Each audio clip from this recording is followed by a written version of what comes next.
Bulughul Maram ini betul-betul sesuai dengan judulnya. Jadi yang mau beliau ketengahkan dalam judul beliau Bulughul Maram itu sesuai dengan apa? Judulnya, min adillatil ahkam. Jadi para ulama tatkala menulis itu sudah tergambar bahasa Arabnya tasawwur, indahum tasawwur, mereka memiliki gambaran, memiliki pandangan tentang problematika yang terjadi di dunia Islam, di kaum muslimin. Sudah tergambar. Kemudian dengan keilmuan beliau kemudian mengambil satu amalan, yang amalan ini akan menjadi solusi, ya, yang menjadi apa? Solusi, menjadi makhraj. Makhraj itu artinya jalan keluar. Istilah masyarakat kita itu solusi. Bersifat apa? Bersifat apa? Solutif. Bersifat apa? Solutif. Solutif itu artinya nyelesain masalah. Karena kita beliau bersifat solutif inilah kemudian kita beliau dibaca sampai detik ini. Ya.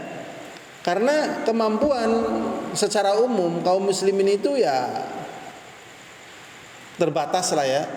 Coba bayangkan antum baca misalnya ya punya yang dimunculkan oleh Ibnu Hajar kan diantaranya Abu Bakar Ibnu Abi Syaibah, ya kan? Kemudian punya Musnad Imam Ahmad, ya kan?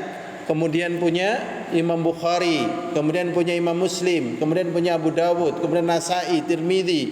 Coba baca kayak gini kan? Angel kan? Ibnu Majah ada 8. Kadang beliau memunculkan ada Ibnu Khuzaimah dan yang lainnya. Dari buku-buku yang banyak ini yang beredar di kalangan kaum muslimin, ya, di kalangan kaum muslimin membawa pemahaman tersendiri bagi mereka yang ngaji kitab itu.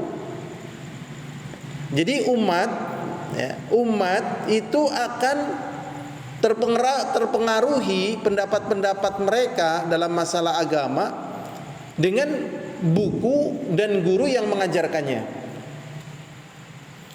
Terpengaruhi dengan buku dan guru yang mengajarkannya. Maka muncul yang namanya madhab. Madhab itu artinya pendapat, tapi jadinya menjadi satu kekuatan tersendiri, menjadi bagian kaum muslimin.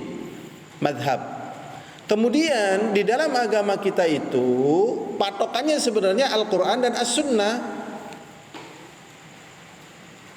Dan aslinya yang dibimbingnya dari Al-Quran dan As-Sunnah adalah mendekat kepada perkara yang benar.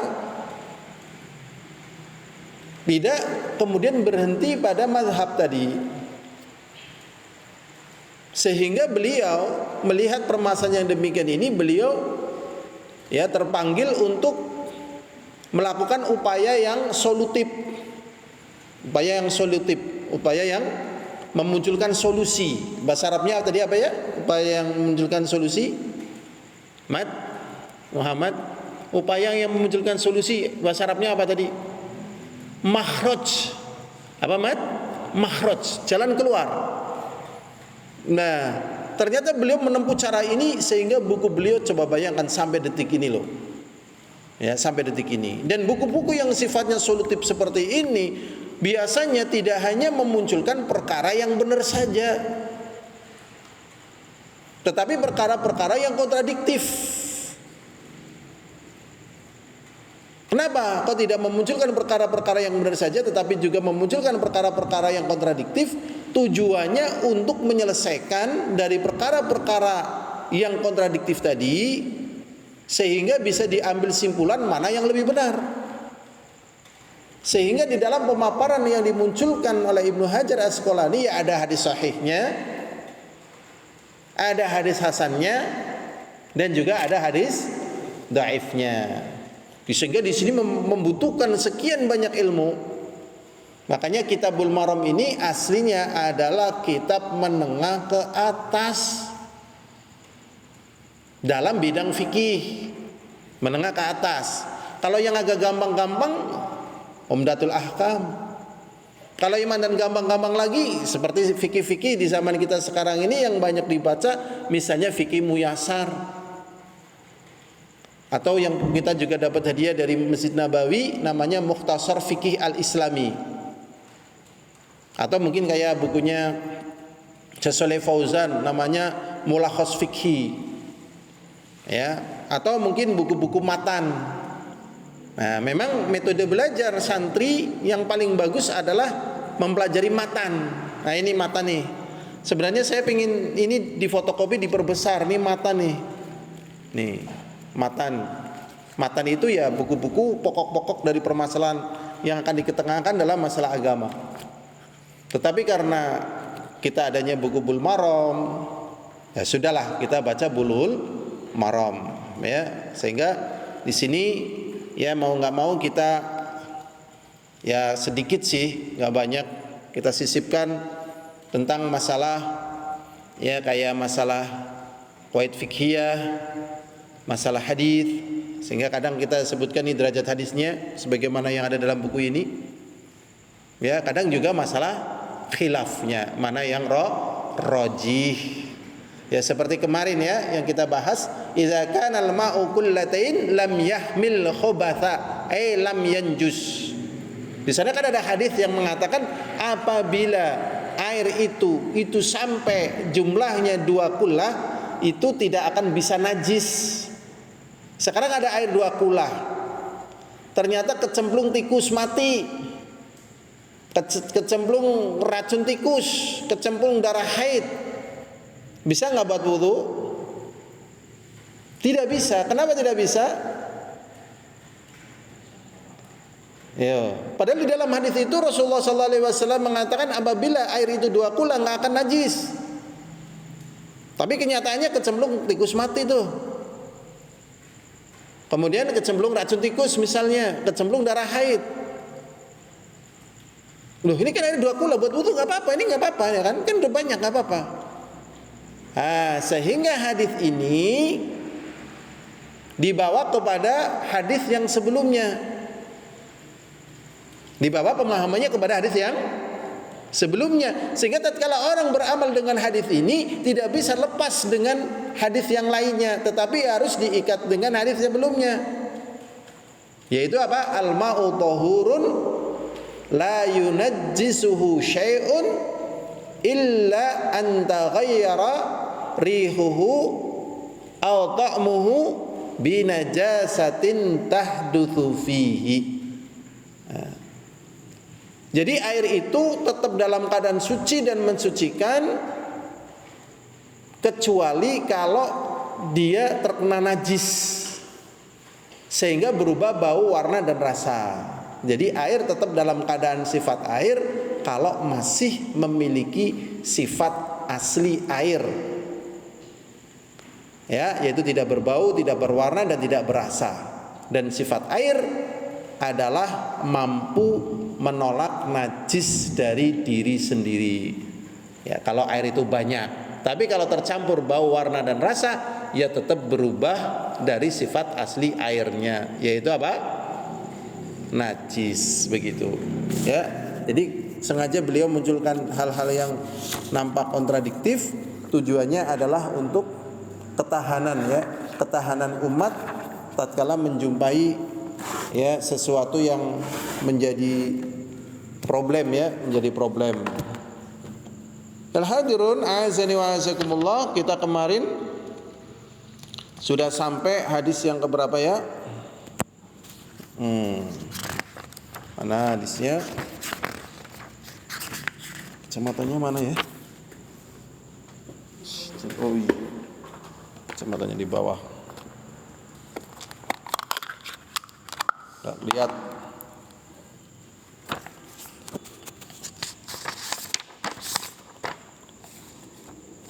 Kita kemarin sudah membahas tentang larangan orang mandi junub ya di air yang menggenang.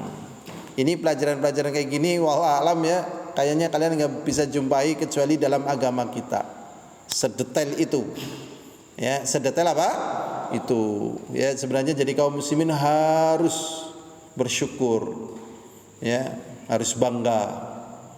Ya, kita nggak habis pikir ya di masa kita yang kita lihat dunia sepenuhnya, ya Allah ya Rabbi, ternyata Islam yang bertahan dengan ya apa yang menjadi warisan ya pendahulu mereka, orang-orang yang saleh. Di sini Rasulullah sallallahu alaihi wasallam ya mengatakan la yaghtasilu ahadukum fil ma'i daim wa huwa junub. Janganlah salah seorang di antara kalian mandi di air yang menggenang sementara dia dalam keadaan junub. Ya, kalau junub nggak boleh langsung nyemplung bak gitu. Ya, kalau junub mandi di kolam renang boleh nggak? Wah, Urwah, wah junub loh, nang kolam renang kebur, kan orang ngerti. Boleh nggak wah? Nggak boleh. Kenapa wah? Airnya tidak mengalir. Loh, tapi kan airnya banyak. Iya, airnya banyak, tapi kan itu larangan. Loh, tapi kan masih bisa untuk bersuci, kan bisa menolak. Iya, tapi itu dilarang begitu. Jangan ya. Jadi mandi junub ya di tempat yang terbuang ya kotorannya. Demikianlah Islam di dalam menjaga kesucian. Ya, kesucian badan dalam hal ini. Zahirnya boleh. Ya. Oh, masalah urutan mah tetap, tapi bolehnya boleh. Iya, boleh. Urutannya boleh. Ya, urutannya tetap, bolehnya boleh karena mengalir. Ya. Berikutnya hadirin azani wa azakumullah, di dalam riwayat Imam Bukhari Rasulullah sallallahu alaihi wasallam mengatakan la yabulanna tukum fil ma'i daim alladzi la yajri thumma yaghtasilu fi. Rasulullah sallallahu alaihi wasallam mengatakan sekali-kali kalian jangan kencing. Kencing aja enggak boleh tuh. Ya, kita boleh kencing apa tidak, Mat? Boleh. Bahkan kita menahan kencing enggak boleh. Menahan kencing boleh apa tidak boleh? Tidak boleh. Mana dalilnya? Mana dalilnya nggak boleh menahan kencing? Nah, betul sekali. Orang Badui, ya, tatkala diusir oleh sahabat, dicegah oleh Rasul, jangan. Karena ada kemungkinan kalau misalnya diusir langsung set mandek kencingnya tuh. Tatkala kencingnya mandek membuat mudarat. Atau misalnya kencingnya tidak dimandek, dia akan lari-lari kencingnya kemana-mana. Tapi tadi jawaban itu paling tepat. Walaupun ada juga jawaban yang mendukung tentang larangan menahan kencing adalah apa? La darara wala dirar. Tidak boleh menimbulkan bahaya baik pada diri sendiri ataupun orang lain, atau melakukan tindakan yang membahayakan. Ini dalil umum. Tapi dalil khususnya tadi sudah.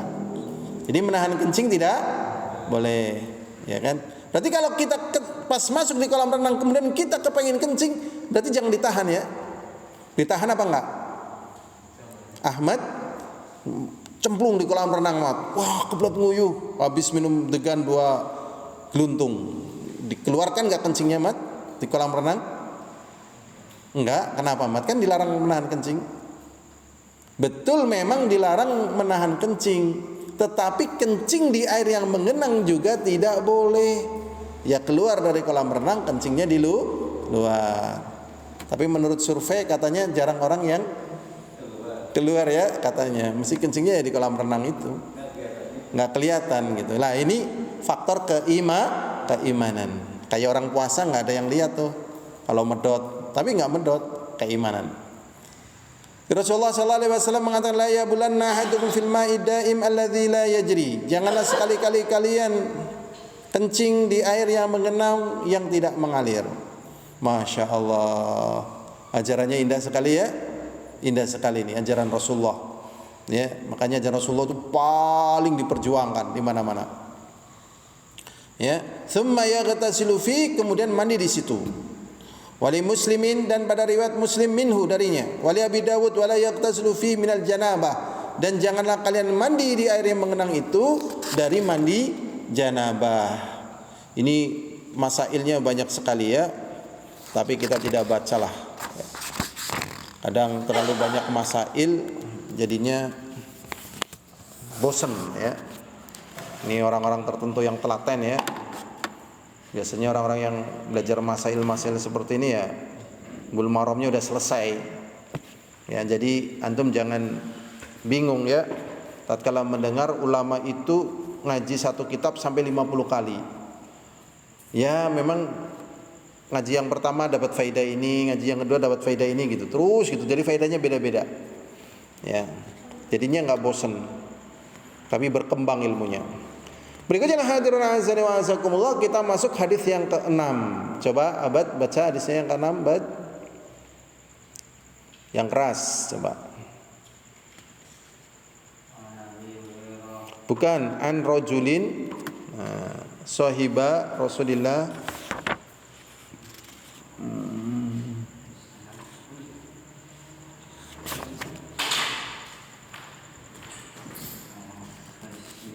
Oh, di sini hadis ke-9 ya. Oh ya. Sama-sama bukunya nomornya beda. Memang kayak gitu sering, ya.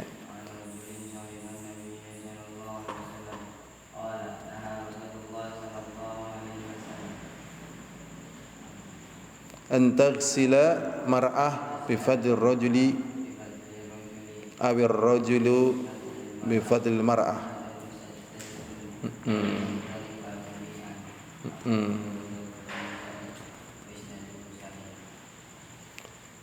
Jadi di sini ya nomor hadisnya yang ke-6 ya, diriwayatkan an rajulin sahiban nabi, dari seseorang sahabat Nabi. Nama orangnya siapa? Wallahu alam. Karena enggak disebutin namanya. Tetapi jahalah, kalau di dalam ilmu mustalah, jahalah itu tidak diketahui fi rutbati sahabatin Nabi sallallahu alaihi wasallam, pada tingkatan Nabi Muhammad sallallahu alaihi wasallam, la tadur, tidak membahayakan derajat hadis. Tidak. Pokoknya kalau sudah di tingkatan sahabat enggak dikenal namanya, enggak bahaya. Hadisnya diterima. Li'anna sahabah kulluhum udul. Karena semua sahabat dalam pandangan agama kita dan keyakinan agama kita, mereka adalah orang yang adil dan terpercaya, yang amanah. Meriwayatkan hadis qala nah Rasulullah sallallahu alaihi wasallam, Rasulullah sallallahu alaihi wasallam melarang antaghsilal mar'atu bi fadlir rajuli, seseorang dilarang mandi bekas air mandinya laki-laki.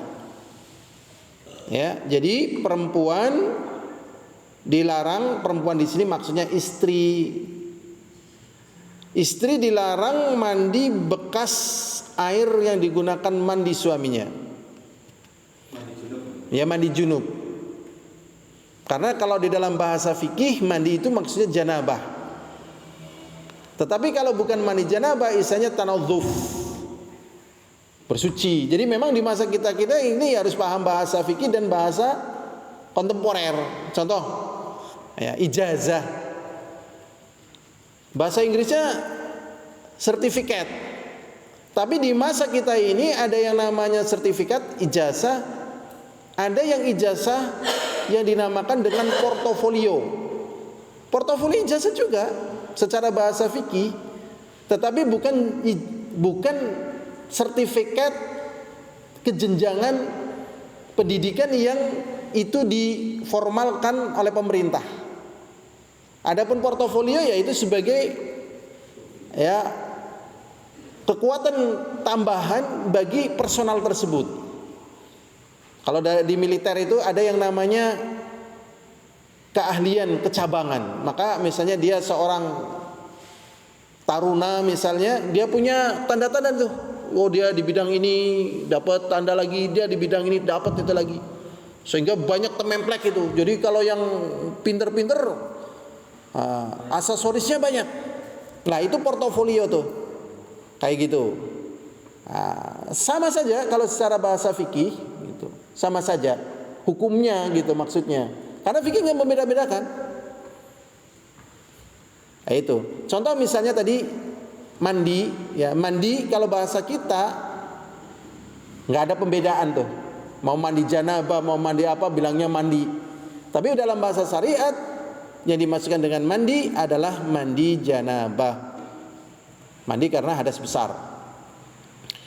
Di sini Rasulullah SAW ya melarang seorang wanita mandi dengan wanita di sini istri ya. Jadi bahasa fikih kadang agak terjadi perbedaan ya. Dikira nanti wanita teman sekolah ini ya repot nih. Berarti kalau mandi bareng boleh dong.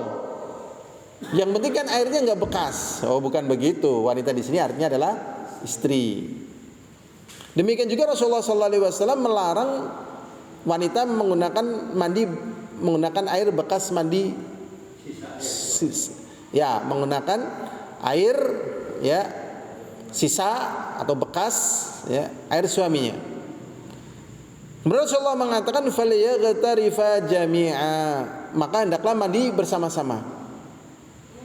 Nah, dalil ini pula yang diterapkan oleh para ulama muhakkikun. Ya, ulama muhakkikun adalah para ulama peneliti. Jadi beban pembelajaran para thalabul ilmi di masa kita sebenarnya lebih berat tuh. Karena dia harus memiliki kemampuan meneliti gitu. Nah, dari ulama muhakkikun di sini ditetapkan bahwasanya tidak adanya air mustakmal.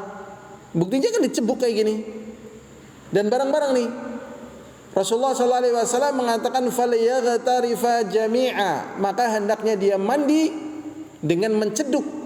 Ceduknya bukan dengan ceduk yang ada pada kita, pakai tangan. Dan baskom yang ada pada kita bukan baskom yang ada pada masa Rasulullah. Mereka pakai kulit. Kalau zaman dulu mungkin pakai tembikar. Tembikar ya, kayak dulu di Wonosigro itu banyak pengrajin tembikar. Sehingga tempat wudunya pakai padasan. Ada gentong, ada padasan, ada macam-macam. Sekarang hilang. Kenapa hilang? Itulah yang namanya teknologi. Siapa yang tidak kuat teknologinya tenggelam tuh. Diganti baskom, ciduk-ciduk kayu, ciduk-ciduk plastik. Zaman dulu mungkin ciduknya pakai batok. Siwur, masih ada siwur dan sebagainya pakai batok. Sekarang udah. Karena harga lebih murah. Akhirnya para pengrajin itu ya minggirlah. Ya, minggir. Kita lanjut. Nggih, monggo.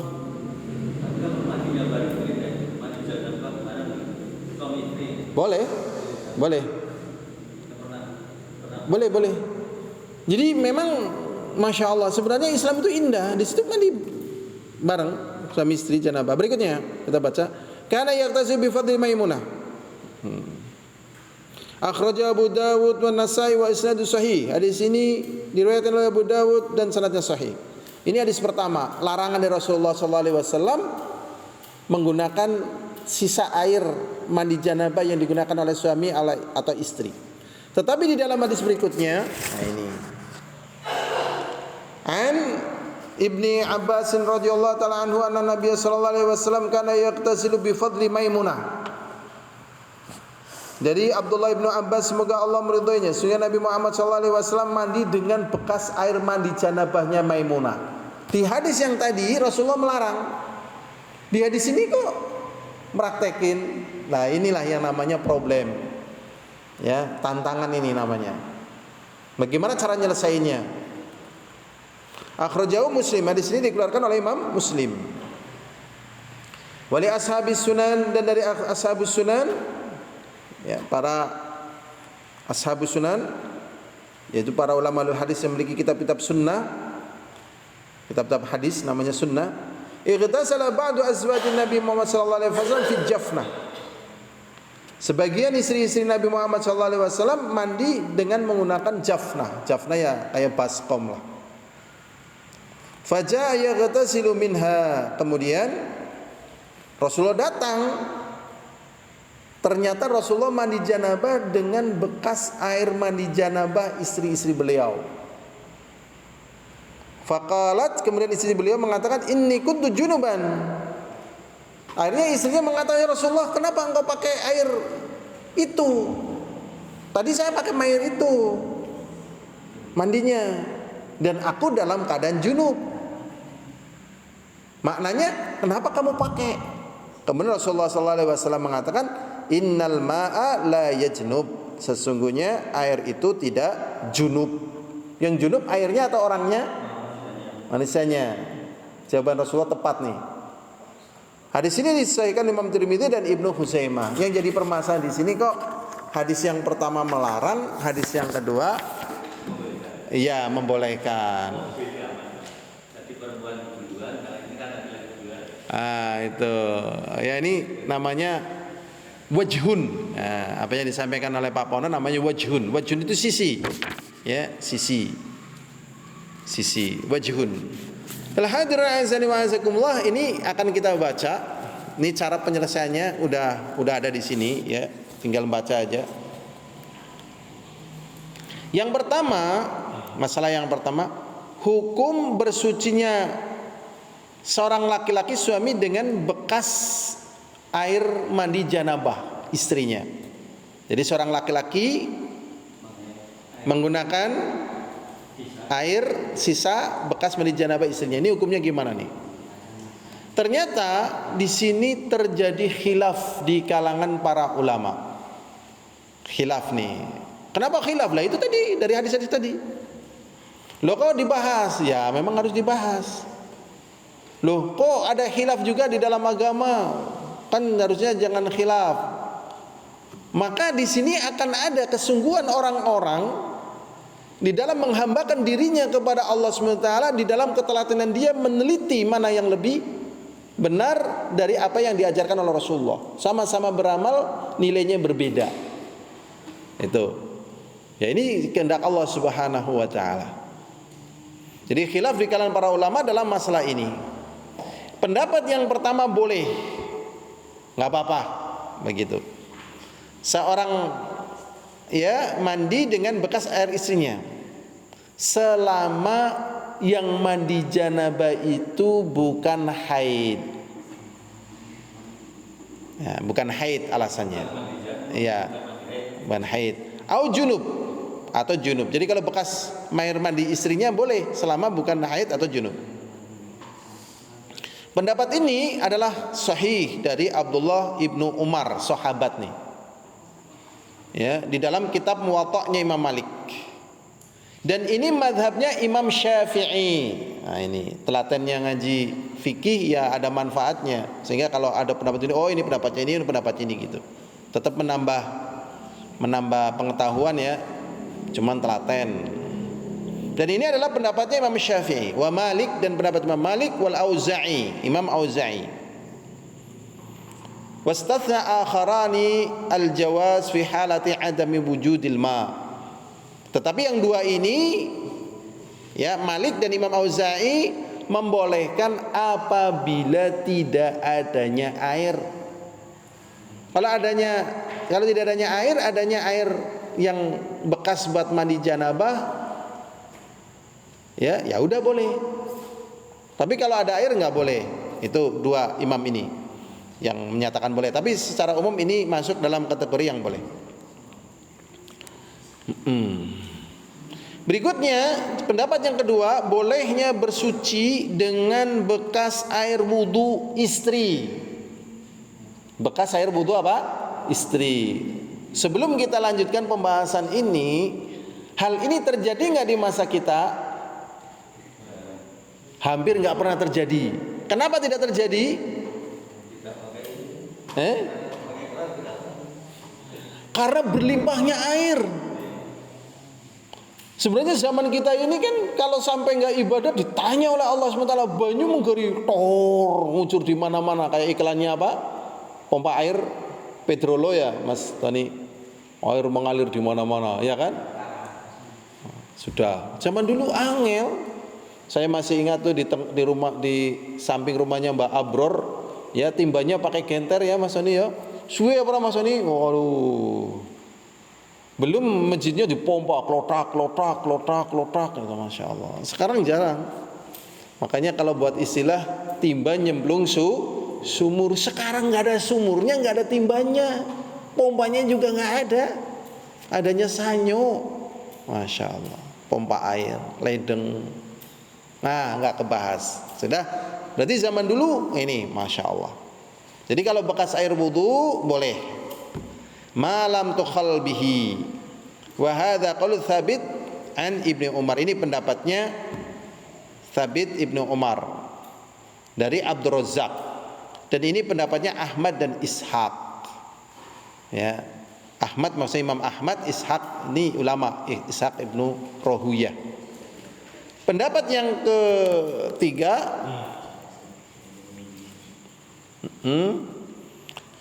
nggak boleh, ya nggak boleh. Ini pendapatnya Ibnul Musayyib, Hasan al Basri. Pendapat yang keempat boleh, ya boleh menggunakan air bekas wudu mandi janabah dari istri, tidak makruh sama sekali. Kemudian yang ke berapa? Di sini juga berkata, ya Ibnu Abdul Bar dalam kitab Istidkar, wa ala hadza qalu fuqahaul amsar wa jumhurul ulama. Oh. Ini pendapat para ulama ahli fikih yang ada di negeri-negeri. Amsar itu negeri-negeri. Dan mayoritas para ulama. Jadi mayoritas para ulama membolehkan. Ini pendapatnya Imam Ahmad dan juga ya pendapatnya Imam Ahmad dan juga siapa tadi? Ibnu Abdul Bar, ya Ibnu Abdul Bar meriwayatkan dari pendapat Ibnu Ahmad, dan ini yang menjadi pendapatnya jumhur dan para ulama fikih di negeri-negeri. Kemudian di sini Syekh Muhammad Izam mengatakan akhilaf fi hadhil masalah mabniun ala ahadits al-bab. Jadi munculnya khilaf ini ya karena hadis yang ada di bab tersebut. Ya. Sihatan wa fahman, dari derajat hadisnya dan juga dari sisi pemahamannya. Wa qad dhahaba al-Khattabi fil Ma'alim ila al-jam'i bainahuma. Ini penyelesaiannya. Berkata Al-Khattabi di dalam kitab Al-Ma'alim, ya dalam masalah ini ilal jam'i bainahuma, akhirnya menggunakan thariqah mada jam'i, menggunakan metode apa? Perpaduan, thariqatul jam'i. Karena ada juga thariqah tarjih. Tarjih itu mana yang kuat, mana yang lemah. Ini di jam'i, di jamak. Ini ada khilaf nih. Ya, dari sisi derajat kesahihannya sama pemahamannya muncul khilaf. Faqal tuhmal ahadits an-nahyu ala ma tusaqit minal a'dha. Oh. Jadi hadis yang melarang tentang dilarang laki-laki menggunakan air bekas mandi istrinya atau istri menggunakan air bekas mandi suaminya tatkala di situ terjatuh dari organ tubuh. Ya, a'dha, bagian-bagiannya. Ya, begitu. Ya, jadi jangan kalau wa ahadits al-jawaz ala ma baqiya minal ma. Adapun yang membolehkan tatkala air itu tetap dalam keadaan sebagaimana air yang belum terkotori dengan apa yang jatuh dari organ tubuh orang yang mandi tersebut. Bisa dipahami ya? Bisa, Mat? Bisa. Jadi permasalahannya karena ada kotoran yang masuk, Mat. Misal si suaminya ini ada gudiknya misalnya loh. Gudiknya jatuh tuh. Dipakai nggak air bekas mandi suami yang gudikin tadi misalnya? Tidak, karena bisa jadi akan menimbulkan bahaya. Atau istrinya mungkin ada najisnya. Najisnya jatuh. Dipakai nggak? Tidak. Tapi kalau nggak ada itu semuanya dipakai nggak? Dipakai. Itu thariqatul jam'i. Ini yang bisa kita pelajari. Semoga bisa menjadi sebab kebaikan dan pahala bagi kita. Wallahu a'lam bishawab. Alhamdulillah. Assalamualaikum warahmatullahi wabarakatuh.